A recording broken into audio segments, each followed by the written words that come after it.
taking my time on my ride. Kung napapansin nyo rito sa lugar na to, napakaganda. Ang daming puno. Kita mo yung Laguna Lake. Yun, Laguna Lake. Napakaliwanag lang dahil napakayayamanin ng cellphone natin. Pero kitang kita yung lake. Yan. Lake yan. Hanggang dun. Hanggang dun.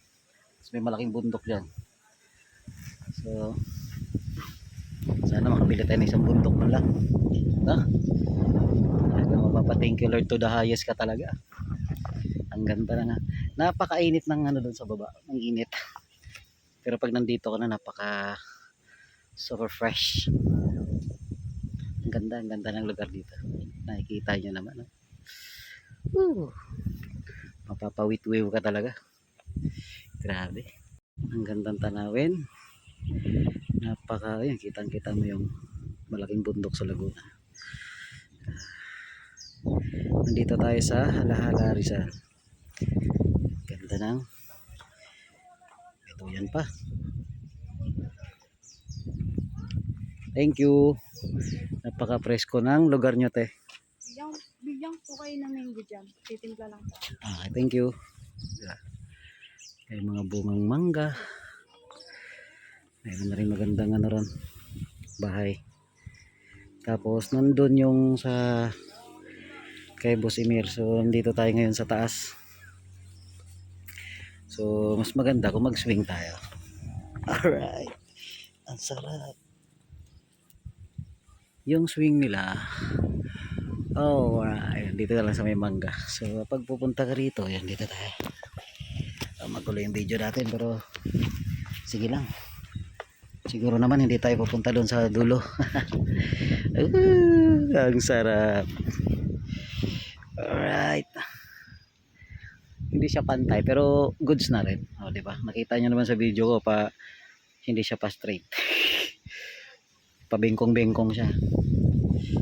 Ito yung ambience at saka yung pakiramdam na hindi mo mabibili ng pera. Sobra. Ang sarap ng hangin. So, maiksi lang buko kaya di halata pero napakahangin dito tayo. Dami nalalaglag ng mga dahon. Alam mo yun, kapag ano ka na sa halos katabi mo bahay is bahay din. Parang nasusupukit ka sa ganong klaseng crowded na area. Pag makita ka ng mga ganito, ayun, parang sobrang iba sa pakiramdam. Grabe, sarap sa pakiramdam talaga. Yung makalanghap ka ng napakasariwang hangin sa bundok. Napakataas na ito, kung di ako nagkakamali, mga nasa 45 meters ang taas. More or less 45 meters ang taas. Kitang-kita na yung Mount Makiling. Napakataas na ito dito eh. Sarap tumayo dito maghapon. Ayan, dito tayo sa bandang likuran ng bundok. So meron ng mga container rooms.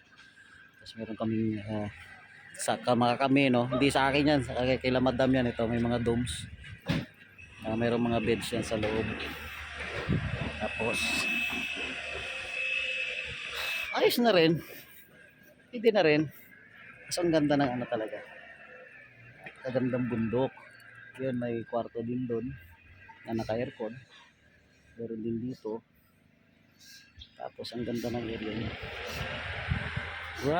Grabehan tong lugar na to. Dito lang yan sa Halahala, Rizal. Sulit. Hindi ko lang alam kung magkano parenta nila rito. Pero alamin natin, para at least magkaroon kayo ng idea. Ilagay ko na rin yung link ng ng lugar na to, ng resort na to. Kasi siya, campsite siya, pero lalagyan rin ng swimming pool. So tayo ang gagawa nun. God's will. Ilagay ko yung link dito ng resort and then pwede nyo silang puntahan anytime. Kita mo yung bundok. Lahat dito pag nakaharap ka dun, ito yung makikita mo. Napakaganda. Sulit. Napakasulit ng area. Mapuno. O ayaw mo na ng tao, pumunta ka rito. Maraming halaman tsaka hayop. Yan lang yan. Yan lang. Pero kailangan may dugong. hangin. Ililipat ng ano. Ang mangyayari na lang po din natin, ang lalagyan bubulungan na lang. Lalagyan ng bubong. Ay, lalagyan ng bubong sa ano. Dito lang tayo maglagay ng wool. Wool, dito lang. Oo. Bakit doon? Di pwede? Eh, yun ang pinaka-wool natin. Ang wool na natin yun. Okay. Pagka,